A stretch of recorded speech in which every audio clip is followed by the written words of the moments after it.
दोस्तों इस वीडियो में हम जानेंगे बैलेंस करियर लाइफ के बारे में। बैलेंस करियर लाइफ क्या होता है? ये हमारी लाइफ है।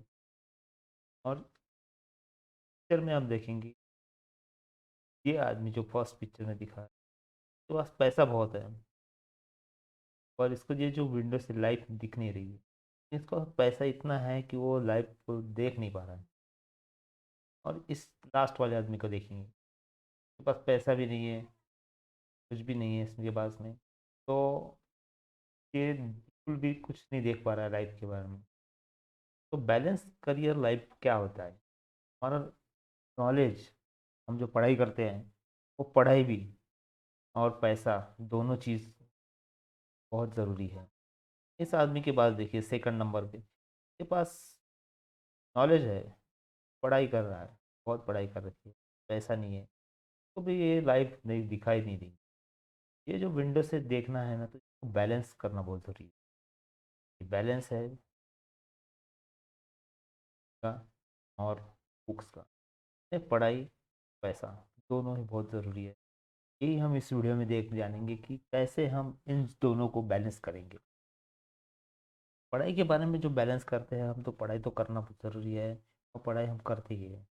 लेकिन जो हमारा गोल है कि ये हमें मिलता है पढ़ाई से, और ये हमें मिलता है पैसे की पढ़ाई से। हम पढ़ाई तो बहुत कर लेते हैं लेकिन पैसे की पढ़ाई हम, हमारा एजुकेशन ही वैसा है कि हमें सिर्फ पढ़ाई बताते हैं, पैसे की पढ़ाई और पैसा कैसे मैनेज कर, बैलेंस कैसे करना है दोनों को, ये हमें एजुकेशन में नहीं पता। तो इसी वीडियो में हम वो फाइनेंशियल स्टेबिलिटी कैसे बनानी है, क्या करना है। हमें जॉब तो मिल जाती है एजुकेशन करके, लेकिन हम जो पैसे इकट्ठा नहीं कर पाते, हम हमेशा एक पर्टिकुलर मिडिल क्लास लाइफ जीते हैं।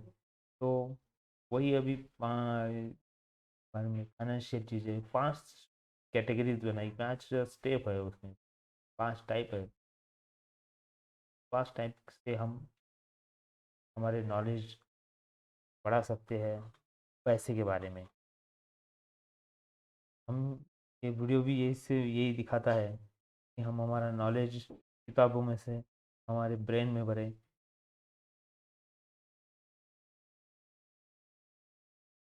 पहले सबसे पहले हमें ना इमरजेंसी फंड बना के रखना चाहिए। इमरजेंसी फंड का मतलब क्या है? मैं ये मेरे हिसाब से बनाया है, ये आप अपने हिसाब से भी बना के रख सकते हैं, आपको कितना है महीने का। तो ये मेरे हिसाब से बनाया है कि मुझे महीने का 25,000 खर्चा लगता है। मैं 6 महीने का हम सेविंग अकाउंट एफडी में रखें, मिले उससे हम, ये जो एफडी है वो कम समय की निकालनी है, 6 महीने, 1 साल की करके रखनी है, फिर सेविंग अकाउंट में रहने दो आपको यदि प्रॉब्लम। और ये 25,000 हर महीने जो लगते हैं इंटू 12 का 30,000 की FD करने की। अब मैं बोलूँगा कि ये यदि ये है तो फिर क्या, ये तो यदि अपने आप ही होता है तो हमारे पास इतना पैसा रहेगा तो हमें कोई ज़रूरत ही नहीं है ना। लेकिन ये अपने आप नहीं हो, भी पैसा रहे, खर्चा हो।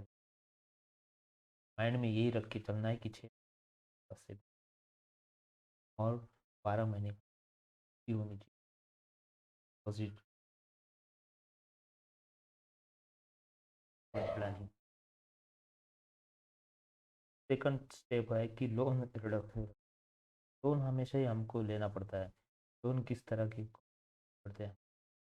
कि हमें home loan, car loan, personal तो है दो, वो मैं जिक्र नहीं करूँगा, ये बाकी जिक्र करने वाला कुछ है, सोचता नहीं है।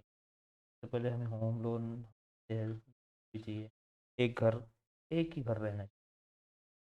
दो लोग जो करते हैं तो 2 घर बना फ्लैट लेते हैं, ये लॉस है मेरे हिसाब से। तो फ्लैट फ्लैट लेके उसमें वो सब पैसा उसी में लगा देना और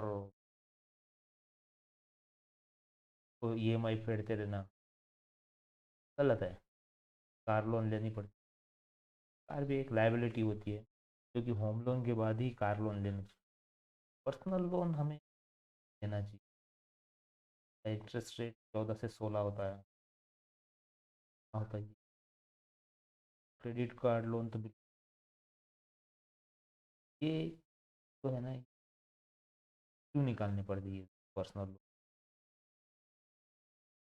पहले जो हमने 1 नंबर में पढ़ी इमरजेंसी फंड को बना के रखना चाहिए, तो ये बाकी तो चीज़ें लेने की ज़रूरत नहीं रहती है। तीसरा है अभी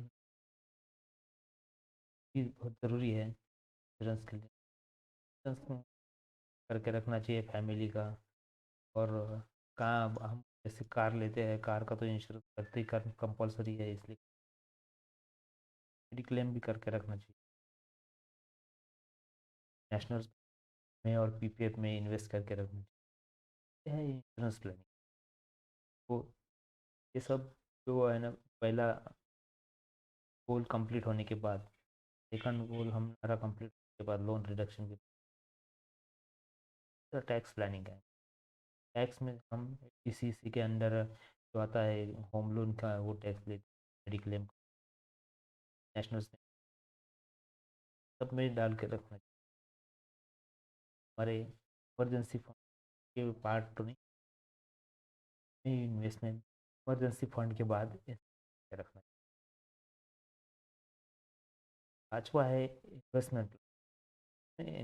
वही है लॉन्ग टर्म की एफडी बना PF में डाल के दो। इन्वेस्ट इन लैंड में ज़मीन लेना चाहिए, नॉट फ्लैट। ये फ्लैट फ्लैट हमें एक रहने के लिए हो जाए, कंटिन्यू दो दो तीन तीन के रखना चाहिए। गोल्ड में करो, लेकिन गोल्ड में इन्वेस्ट भी थोड़ा रिस्की है।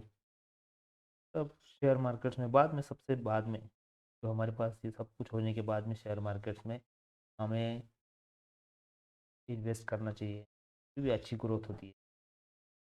लेकिन ये हमें सब फाइनेंशियल स्टेबिलिटी के बाद ही शेयर करना चाहिए। इस ये सब करने के लिए टाइम, हम सोचते कि हाँ हमारे पास बहुत टाइम है।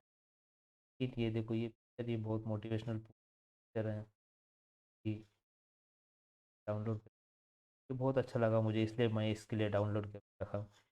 ये देखो, ये रेस में तो हमें लगता है कि इतना बड़ा टाइम है हमारे, कब निकल जाता है हमें पता भी नहीं चलता। दोस्तों, फाइनेंशियल प्लानिंग करके रखो। वीडियो अच्छा लगे तो इसको लाइक करो, सब्सक्राइब करके रखो। मैं ऐसे ही फाइनेंशियल प्लानिंग के ऊपर और 2-3 वीडियो कंटिन्यूसली इसका रिस्पांस देख के मैं और डालने वाला हूँ। तो सब्सक्राइब करके रखो।